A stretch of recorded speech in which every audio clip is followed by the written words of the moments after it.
19ஆம் தேதி தை அமாவாசை. இந்த நன்னாளில் முன்னோர்களை வணங்குவோம், வழிபடுவோம், ஆராதிப்போம்.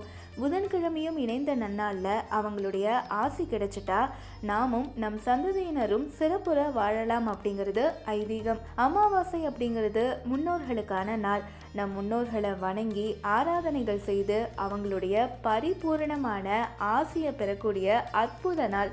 மாதந்தோறும் அமாவாசை வரும். ஒவ்வொரு அமாவாசையும் முன்னோர்களை வணங்குவதற்கு உரிய நாள். வருடத்துல 12 அமாவாசைகள். இந்த அமாவாசைகள்ல 3 அமாவாசைகள் மிக மிக முக்கியத்துவம் வாய்ந்த திதி நாளாக, புனித நாளாக போற்றப்படுகிறது.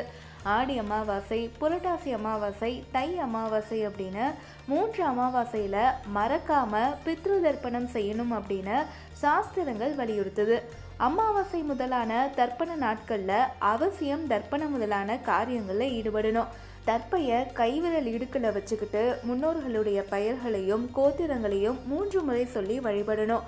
அப்படி சொல்லும்போது எள்ளும் தண்ணீரும் விடணும். வீட்டுக்கு ஆச்சாரியரை அழைத்து இந்த தர்ப்பணத்தை செய்யலாம். அதே போல வீட்டில் இருக்கக்கூடிய முன்னோர்களின் படங்களை சுத்தம் செய்து நன்றாக துடைத்து பூக்களிட வேண்டும். குறிப்பா துளசி அல்லது வில்வம் சார்த்தி வழிபடணும். அதே போல கடல் நீராடி அமாவாசை வழிபாடு செய்வதும், நதியில நீராடி முன்னோர் வழிபாடுகளை மேற்கொள்வதும் மிகுந்த புண்ணியத்தை தரும்.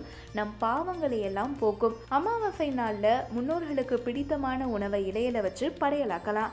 அதே போல நம்ம குடும்ப வழக்கத்தின்படியும் உணவை வச்சு படையல் போடலாம்.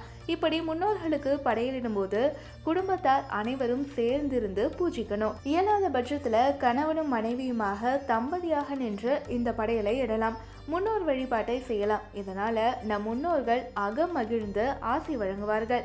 வீட்டுல பூஜை அறையில குத்து விளக்கேற்றி கொள்ள வேண்டும். கிழக்கு அல்லது வடக்கு நோக்கி முன்னோர்களின் படங்களை வைக்கலாம். தர்ப்பணம் செய்யும் போது கிழக்கு வடக்கு அப்படின்னு ஏதாவது ஒரு திசையில முன்னோர்களின் படங்களை வைக்கலாம். சனி பகவானுக்கு உகந்த கோதுமை தூள், முன்னோருக்கு படையலிட்ட உணவு இதெல்லாம் காகத்துக்கு வைத்து வணங்கலாம். முக்கியமா பசுவுக்கு அகத்திக்கீரை வழங்கி பிரார்த்தனை செய்வது பாவங்கள்ல இருந்தும் தோஷங்கள்ல இருந்தும் நம்ம விடுபட செய்யும். தை அமாவாசையில எதை மறந்தாலும் முன்னோர் வழிபாட்டை மட்டும் மறக்கவே கூடாது. எனவே அமாவாசை நாள்ல நம் முன்னோரை வணங்குவோம். பசுவுக்கு அகத்திக்கீரையும் காகத்துக்கு படையலும் விட்டு அவர்களை ஆராதிப்போம். நம் வாழ்க்கையில இதுவரை இருந்த அனைத்து தடைகளும் தவிடுபடியாகும். புண்ணியங்கள் பெருகி நிம்மதியாக வாழச் செய்வார்கள் நம் முன்னோர்கள்.